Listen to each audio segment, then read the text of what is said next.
Yes guys, welcome to my channel and welcome back to another video. In this one, I'm going to show you how to make the most beautiful, delicious and easy applesauce. Applesauce is something that I grew up with. My mum would always give it to us every time we'd have a roast dinner, and growing up in England, you have quite a bit of roast dinners. It goes perfect with pork, chicken, turkey, put it in sandwiches and even desserts. So let's get started on the recipe. So to get our applesauce started, here I have 1 lemon. I'm just going to cut the ends off. Discard of these, and then I'm going to carefully cut down 1 strip of the lemon zest.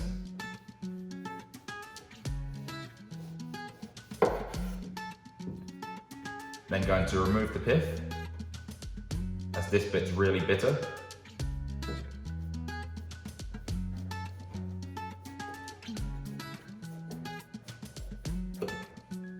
Going to add that to the bowl. Then I'm going to cut the lemon in half and squeeze 2 tablespoons worth of lemon juice into a bowl.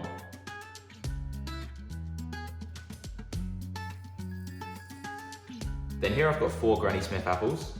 You don't have to use just Granny Smith apples. You can use Fuji, Pink Lady or Gala as well as the Granny Smiths, or you can use a combination of all 4. But I'm going to make it nice and simple and just stick to the one.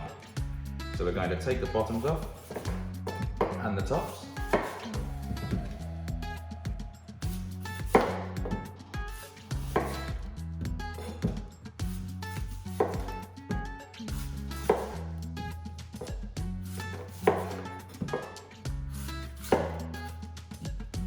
Then if you have a corer, just take the core out and discard of that.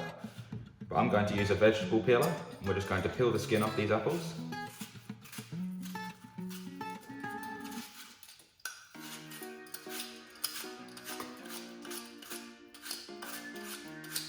So then once that's done, we'll just remove the apple peel. And I recommend when preparing this recipe, always do the apples last, because when they're exposed to air, they start to oxidize, which means they start to turn brown. So the next part I'm going to do is I'm just going to cut a square around the core.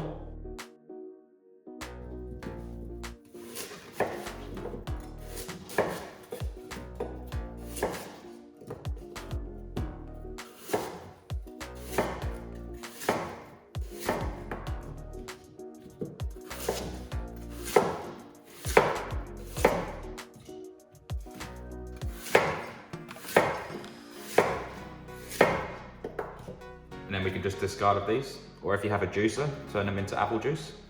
So the next step for the apples, we're just going to largely dice them.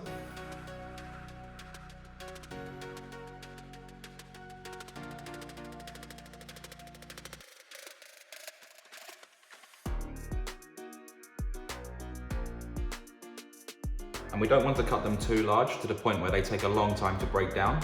So then once the apples are nice and diced, we'll add these to a medium to large saucepan. So once that's done, here I have half a cup of water. I'm just going to add that in, along with our 2 tablespoons of lemon juice and 1 strip of lemon zest. Here I have half a teaspoon of ground cinnamon, half a teaspoon of ground allspice, and half a cup of unrefined caster sugar. And the reason I use unrefined caster sugar, which is raw caster sugar, is it just has a more buttery, rich flavor to it. And this can easily be substituted for just normal caster sugar.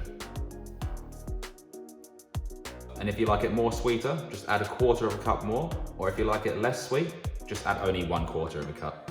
So then once that's done, we're going to put this onto our stovetop, mix all those ingredients together, just so the apples are covered in the spices, the sugar and the liquid. We're then going to put this onto a medium heat and bring it to a simmer. So once this has come to a simmer, I'm just going to give it a nice big stir.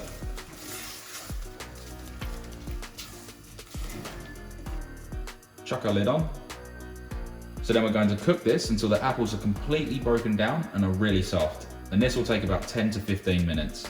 And every 3 minutes or so, just come around and give it a nice big stir. So this is what it's like after the first 3 minutes. And what we're looking for is all of that liquid to reduce and absorb into the apples, and this will help them break down and become really soft. So I'm going to pop the lid back on, and you want to leave that on a medium heat just so it's at a simmering point. If it starts to boil, just turn the heat down a little bit.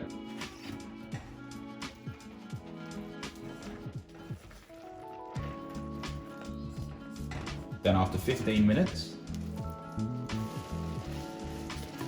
so you'll notice now that quite a bit of the liquid's gone and these are starting to break down, and that's what we want. We're going to cook these for 2 more minutes and then take them off the heat. Then after the final 2 minutes, pretty much all of that liquid's gone. I'm going to turn them off the heat, and you'll notice that I'm just gently breaking these down. And at this point, if you like a completely pureed applesauce, you can allow it to cool down and then put it through a food processor, but I prefer mine to be slightly chunky just for that texture hit. And before we serve, just take out that bit of lemon zest. I'm then going to add this to a clean, sterilised jar.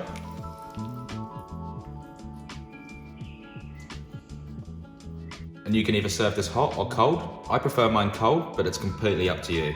And you can serve this over pork, chicken, turkey, put it in sandwiches, have it for desserts. There's so much flavour and so much versatility. I'm going to allow this one to cool down to room temperature, then I'll pop a lid on it and store it in my fridge. And you can store it in the fridge for up to 4 days, or you can put it in the freezer where it will last about 8 months. And if you're going to freeze this, I recommend leaving about 1 centimetre from the top, just because when you freeze things, water builds up and it will make the lid pop off, resulting in freezer burn, and then you won't be able to use this. And this sauce can easily be done without the spices if you prefer just a straight flavoured applesauce, but I find adding the spices just adds that extra kick, and it's absolutely delicious. I really hope you enjoyed this video and I was able to teach you something. If you did enjoy this video, be sure to hit that like button down below, as it really helps my videos and my channel grow. And if you want to see more, just hit subscribe and don't forget to hit the bell notification next to it so you never miss when I upload. I post 3 videos a week with recipes, tips, tricks and secrets. And if there's anything new that you'd like to see on this channel, just let me know in the comment section down below. I hope you all have a fantastic day. Thanks again for watching. Bye for now.